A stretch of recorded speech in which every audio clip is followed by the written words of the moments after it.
कहानी देश के सबसे बड़े ठग सुकेश चंद्रशेखर की।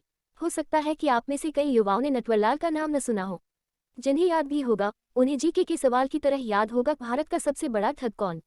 जवाब किन्वरलाल। कहते हैं उसने भारत के राष्ट्रपति डॉक्टर राजेंद्र प्रसाद से लेकर उद्योगपति धीरूभाई अंबानी तक के जाली दस्तखत करके लोगों को बेवकूफ बनाया था। किंवदंतियां चलने लगी। कोई कहता कि उसने विदेशी नागरिकों को ताजमहल बेच दिया, तो कोई कहता कि उसने संसद तक बेच दिया। जाली ही सही, इतना बड़ा काम करने के लिए दिमाग तो चाहिए ही। अगर आप ये कहानी फॉलो नहीं कर पा रहे, तो आपके लिए हमारे पास एक नई कहानी है, एक नए नटवरलाल की। नाम है सुकेश चंद्रशेखर। इस धोखे में मत रहिए कि सुकेश ने सिर्फ जैकलिन को अपने फेर में फंसाया। कौन कौन फंसा था, आप जानेंगे तो दांतों में उंगलियां दबा लेंगे। क्या आप कल्पना कर सकते हैं, एक अपराधी देश के किसी बड़े नेता से करोड़ों की ठगी कर जाए, किसी राज्य के मुख्यमंत्री का पोता बनकर लोगों को चूना लगाए, मशहूर अभिनेत्रियों को फंसा जाए, और सबसे बड़ी बात कि वो अपराधी जेल में बैठकर 200 करोड़ रुपए की ठगी एक बड़े व्यापारी के घर से कर जाए। कल्पना से परे हैं ये कहानियां और किरदार भी। नाम सुकेश चंद्रशेखर। हो सकता है आपने ये नाम ना सुना होगा, लेकिन तमिलनाडु, केरल, आंध्र प्रदेश से लेकर देश की राजधानी दिल्ली तक सुरक्षा और जांच एजेंसियों के कान खड़े कर चुका है। कानूनी भाषा में उसे फ्रॉड कहा जा रहा है, और खबरों की दुनिया में कॉनमैन या ठग। इतना परिचय काफी नहीं तो अब कुछ तस्वीरों पर नजर डालिए जो बीते दिनों खूब वायरल थी। कुछ समय पहले सोशल मीडिया पर एक तस्वीर वायरल हुई थी, जिसमें बॉलीवुड की मशहूर अभिनेत्री जैकलिन फर्नांडिस के साथ एक शख्स नजर आ रहा था, जिसका नाम है सुकेश चंद्रशेखर। सुकेश चंद्रशेखर से जुड़े मामलों में जैकलिन भी ईडी के रडार पर है। एक मामले में आरोपी बनाया, जांच आगे बढ़ी तो उन पर ठगी के पैसे से महंगे गिफ्ट लेने का आरोप पत्र तैयार कर दिया। 200 करोड़ रुपए की जालसाजी के मामले में आज जैकलिन को पूछताछ के लिए दिल्ली बुलाया गया। दिल्ली पुलिस की आर्थिक अपराध शाखा, अंग्रेजी में कहें तो इकोनॉमिक ऑफेंसेस विंग यानी ईओडब्ल्यू ने उसे घंटों पूछताछ की। ये तस्वीरें उसी वक्त की हैं, जब वो पूछताछ के लिए दफ्तर में जा रही थी। तो क्या है पूरी कहानी, कैसे एक बड़ी अभिनेत्री पर गिरफ्तारी की तलवार लटक रही है, कैसे सुकेश चंद्रशेखर नाम के महाठग ने लोगों को करोड़ों का चूना लगाया। विस्तार पर आए उससे पहले आज के घटनाक्रम को बता देते हैं। सुकेश फिलहाल दिल्ली की जेल में बंद है। आज जैकलिन और सुकेश को आमने सामने बिठाकर पूछताछ की गई। सूत्रों के मुताबिक जैकलिन से कुल 39 सवाल पूछे गए। मसलन वो सुकेश को कैसे जानती है, उनकी बैंक डिटेल क्या है, क्या वो ठगी में शामिल थी, जैसे सवाल हुए। आज तक से जुड़े संवाददाता तंसीम हैदर की रिपोर्ट के मुताबिक जैकलिन ने बताया कि सुकेश से उनकी पहली बात फरवरी 2021 में व्हाट्सएप कॉल के जरिए हुई थी। अप्रैल 2021 से दोनों की बातचीत रोजाना होने लगी। क्या जैकलिन ने सुकेश चंद्रशेखर से कोई गिफ्ट लिया? इस पर जैकलिन ने जवाब दिया कि उन्होंने सुकेश से कई गिफ्ट लिए। इनमें mini Cooper car, limited edition perfume से लेकर महंगे जूते, डायमंड ईयर रिंग्स और ब्रेसलेट जैसे गिफ्ट शामिल थे।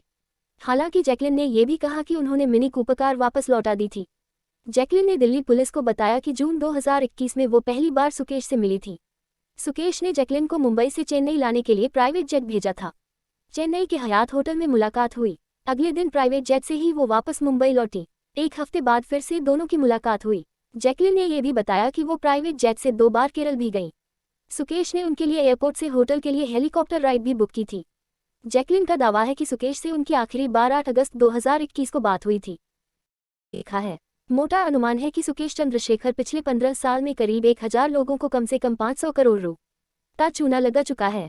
यह आंकड़ा उसके खिलाफ 6 राज्यों आंध्र प्रदेश, कर्नाटक, तमिलनाडु, केरल, महाराष्ट्र और दिल्ली के पुलिस थानों में दर्ज 30 से अधिक मामलों की रकम का मोटा जोड़ है। दिलचस्प बात यह है कि उसने अपनी सबसे बड़ी लूट जून 2020 से मई 2021 में दिल्ली की रोहिणी जेल में बैठकर की। आखिरी गिनती में उसके पास 18 करोड़ रुपए की 85 घड़ियां और 35 करोड़ रुपए कीमत की 54 कारें थी। उसने ये महंगी ऐशो आराम की चीजें देश के इतिहास में सबसे शातिराना किस्म की ठगी से हासिल की हैं। कौन है सुकेश चंद्रशेखर? सुकेश चंद्रशेखर तमिलनाडु के मदुरै का रहने वाला है। पिता विजयन चंद्रशेखर रबड़ के ठेकेदार और पार्ट टाइम मैकेनिक थे। मां माला गृहिणी थी। बिल्कुल सामान्य सा मध्यम वर्गीय परिवार। शुरू में ये लोग चंद्रा लेआउट इलाके में किराए के मकान में रहते थे। सुकेश के माँ बाप ने इकलौते बेटे को अच्छी शिक्षा दिलाने के लिए उसका नाम शहर के बाल्डविन बॉयज हाई स्कूल में लिखा दिया। स्कूल के सहपाठी बड़ी आलीशान कारों से आते और सुकेश को उसके पिता स्कूटर से स्कूल छोड़कर जाते। जानकार बताते हैं तभी से उसका दिमाग अमीरों वाली जीवन शैली के ख्वाब देखने लगा। वो अपना शिकार बड़ी सावधानी से चुनता और पहले से ही पूरी जानकारी इकट्ठा कर लेता है। दिल्ली पुलिस के एक अधिकारी ने बताया, अमूमन वह अपने शिकारों के बारे में उनसे ज्यादा जानता होता था। प्रमुख रूप से वो उन्हीं लोगों पर जाल बिछाता जो लालची थे या कोई काम कराने में दिक्कत का सामना कर रहे थे। मसलन ठेके का काम हो या अदालती मुकदमा या स्कूल में दाखिला। कभी वो बड़ा अफसर बन जाता, कभी उद्योगपति तो कभी किसी नेता का रिश्तेदार। एक वक्त में वो खुद को तमिलनाडु के मुख्यमंत्री रहे करुणानिधि का पोता बताता था। जालसाज इतना बड़ा कि लाल बत्ती वाली लग्जरी कार से चलता और किसी को भनक तक नहीं लगती थी। उसने 2015 में लीना मारिया पॉल नाम की मलायालम फिल्मों की अभिनेत्री से शादी की।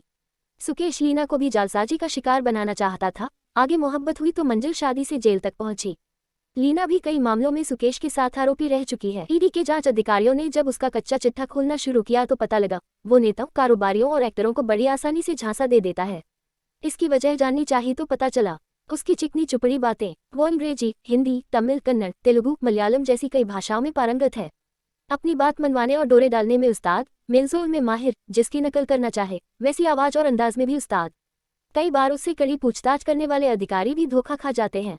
एक बार बेंगलुरु में जालसाजी के वक्त पकड़ा तो उसने मिलने के बदले फोन पर झांसा देने की बेहतर तकनीक पकड़ ली। थोड़ी बहुत टेक्नोलॉजी की जानकारी के साथ उसे सारी चालबाजियां आती हैं। फर्जी पहचान पत्र का इस्तेमाल करता है, आवाज बदल लेता और सरकारी दफ्तरों से फोन किया करता था। जिसको भी शिकार बनाना होता था उसे तो वो पूरी तरह इस भरोसे में ले लेता था कि मानो सच में उसे किसी IAS ऑफिसर ने फोन किया हो। सुकेश और उसकी पत्नी लीना ने 2013 में अपना पहला बड़ा हाथ तब मारा जब दोनों ने चेन्नई में कैनरा बैंक से 12 करोड़ रुपए की हेराफेरी की। तब सुकेश ने फ्यूचर टेक्निक्स नाम की एक नैपकिन वेंडिंग मशीन फर्म चलाने वाले कारोबारी दंपति बालसुब्रमण्यम और चित्रा से संपर्क किया।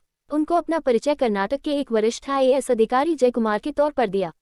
झांसा क्या दिया? ये कि वो सरकार की एक मुफ्त नैपकिन योजना में कंपनी को भागीदार बनाने वाला है। उन्हें 132 करोड़ रुपए का कॉन्ट्रैक्ट देने का वादा किया। कंफर्म करने के लिए जब कंपनी मालिक बालसुब्रमण्यम ने दिए गए लैंडलाइन नंबर पर फोन किया तो इस पर सुकेश ने एक पेंच फंसाया। बोला 132 करोड़ का कॉन्ट्रैक्ट तभी मिलेगा जब वो 19 करोड़ रुपए जमा कराए। इतने रुपए थे नहीं तो व्यापारी ने कैनरा बैंक से लोन मांगा। लोन नहीं मिल रहा था तो सुकेश ने बैंक मैनेजर को भी झांसे में ले लिया। फर्जी सरकारी कागज दिखा ये भरोसा दिला दिया कि कंपनी को बड़ा टेंडर मिलने वाला है। लोन पास हो गया। जबकि बैंक के बड़े अधिकारियों को भनक लगी, खाता सीज किया। तब तक सुकेश 12 करोड़ रुपए के वारे नारे कर गया। सुकेश कई बार पकड़ा गया, जमानत मिलती, फिर नए शिकार पर लग जाता। यहाँ तक कि तमिलनाडु के बड़े नेता टी दिनाकरन 2017 में सुकेश ने अपने जाल में फांस लिया था। सुकेश को पता था कि शशिकला के भतीजे दिनाकरन किसी भी तरह से जयललिता की विरासत को हथियाने के लिए बेचैन है और अपनी पार्टी AIADMK के 2 पत्ते वाले निशान को हासिल करने के लिए कुछ भी करने को तैयार हैं। सुकेश ने इसका फायदा उठाया। उसने दिनकरन से संपर्क किया और उन्हें बताया कि वह चुनाव आयोग के अधिकारियों को जानता है और 50 करोड़ रुपए खर्च करके वह उन्हें दिनकरन के पक्ष में फैसला करने के लिए राजी कर सकता है। बाद में दिल्ली के एक होटल में चुनाव आयोग के कुछ अधिकारियों को रिश्वत देने की कोशिश करते हुए सुकेश को दिल्ली पुलिस ने गिरफ्तार कर लिया। हालांकि दिनाकरन ने सभी आरोपों से जैकलिन फर्नांडिस को कैसे फंसाया, अगर सुकेश के कारनामों की लिस्ट बनेगी तो ये सारे उसके लिए छोटे मोटे थे। असली खेल तो उसने दिल्ली की रोहनी जेल में रहकर किया। इसी के बाद जैकलिन फर्नांडिस की भी जालसाजी केस में एंट्री होती है। चुनाव आयोग के अधिकारियों को रिश्वत देने के मामले में सुकेश जेल में बंद था। तभी उसे पता चला कि उद्योगपति शिविंदर मोहन सिंह भी उसी जेल में बंद हैं, जो दवाइयों की कंपनी रेलिगेयर एंड रेनबैक्सी और फोर्सिस हॉस्पिटल चेन के वाइस चेयरमैन रहे हैं। शिविंदर और उनके भाई मलविंदर को 2019 में आर्थिक धोखाधड़ी के मामले में दिल्ली पुलिस ने गिरफ्तार किया है। मामले में एडबी जांच कर रही है। पर सुकेश को अपना अगला शिकार मिल गया। पहले तो उसने शिविंदर सिंह के बारे में पूरी जानकारी जुटाई, फिर उनकी पत्नी अदिति सिंह को ठगने का पूरा प्लान बनाया। सबसे पहले उसने जेल अधिकारियों को रिश्वत देकर मोबाइल और इंटरनेट का जुगाड़ कर लिया। सुकेश ने सबसे पहले 15 जून 2020 को अदिति के सेलफोन पर कॉल किया। हालांकि स्मार्टफोन में इजरायली सिम कार्ड था। सुकेश ने एक स्पूफिंग ऐप का इस्तेमाल किया जिससे अदिति के फोन पर फ्लैश होने वाला नंबर केंद्रीय गृह मंत्रालय का दिख रहा था। अब ठगी का तरीका देखिए। वो अदिति से केंद्रीय कानून सचिव अनूप कपूर के तौर पर अपना परिचय कराता है। अदिति से कहता कि वह प्रधानमंत्री कार्यालय के निर्देश पर फोन कर रहा है। स्वास्थ्य सेवा में शिविंदर की विशेषज्ञता को देखते हुए सुकेश ने दिन में बाद में अदिति को फिर से फोन किया। इस बार उसने अपना परिचय अभिनव के रूप में देते हुए खुद को अनूप कुमार का अवर सचिव बताया और उनके परिवार की मदद की सरकार की मंशा को दोहराया। फोन पर 3 बार बात करने के बाद अभिनव बने सुकेश ने अदिति से पार्टी फंड में 20 करोड़ रुपए का योगदान करने को कहा। अदिति पति को छुड़ाने के लिए झांसे में फंस गई। भुगतान 2 किस्तों में किया। पहला 1 करोड़ रुपए हांगकांग से भेजे और 19 करोड़ रुपए दिल्ली में नकद दिए गए, जिसे सुकेश के 2 साथियों ने लिया।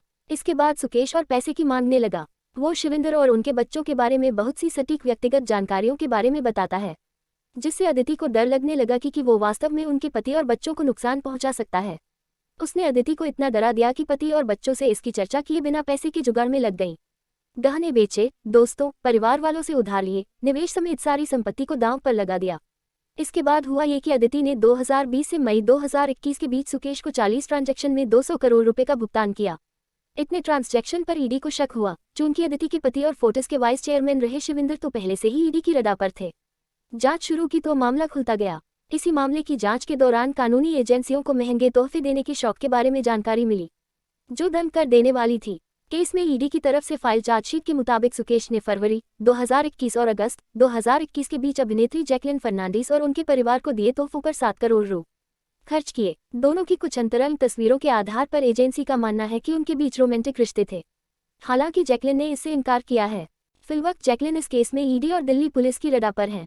आरोप है कि उन्हें जालसाजी के बारे में पता लगने के बाद उन्होंने महंगे तोहफे लिए। जैकलिन का पक्ष कहता है उन्हें जालसाजी के बारे में पता ही नहीं था। फिलहाल जांच जारी है। एक और बात, जैकलिन ही नहीं उसे कई दूसरी अभिनेत्रियों को भी फांसने की कोशिश। लिस्ट में नोरा फतेही, जाह्नवी कपूर, सारा अली खान, भूमि पेडनेकर का भी नाम शामिल है, मगर उन्होंने तोहफे लेने से मना कर दिया।